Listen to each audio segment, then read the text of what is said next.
નમસ્કાર મિત્રો, legal awareness સિરીઝના એક નવા એપિસોડમાં આપનું સ્વાગત છે. તો આપણે પાછળના એપિસોડમાં વાત કરી હતી રાઇટ ટુ ઇન્ફોર્મેશન વિશે.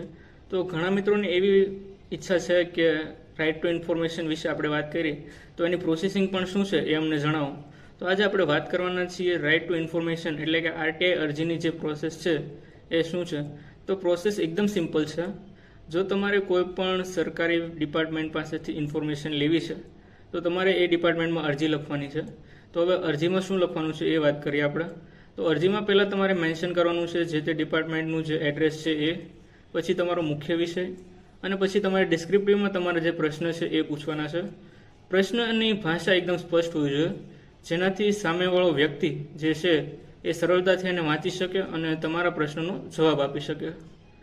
અને મેઇન વસ્તુ જે છે મેન્શન કરવાની છે તમારે આરટીઆઈ અરજીમાં એ છે તમારું પરમાનન્ટ એડ્રેસ, મોબાઈલ નંબર, અને શક્ય હોય તો તમે ઈમેલ એડ્રેસ પણ નાખી શકો છો જેને દ્વારા એ તમને ઈમેલ એડ્રેસથી પણ છે એ માહિતી આપી શકે. તો આ એકદમ સિમ્પલ છે અરજી કરવું, અને એ અરજીનો જવાબ જે તે ડિપાર્ટમેન્ટને છે એ તમને માત્ર ને માત્ર 30 દિવસમાં આપવો પડશે.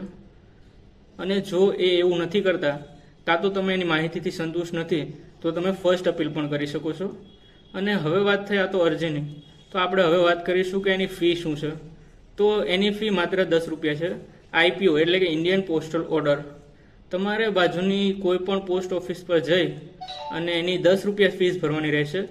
અને એ જે પોસ્ટલ ઓર્ડર મળે છે તમને એ તમારે અરજી સાથે અટેચ કરવાનું રહેશે અને જે તે ડિપાર્ટમેન્ટમાં તમારે એ અરજી મોકલવાની રહેશે. તો આ હતી એક સિમ્પલ પ્રોસેસ. જો તમને આ વિડીયો ગમ્યો તો લાઈક કરો, શેર કરો, કમેન્ટ કરો, અને જો તમે આ વિડીયો યુટ્યુબ પર જોઈ રહ્યા છો તો ચેનલને સબસ્ક્રાઈબ કરો. બન્યા રહો એક નવા એપિસોડ સાથે. ક્યાં લગી જાગૃત રહો, સુરક્ષિત રહો. ધન્યવાદ.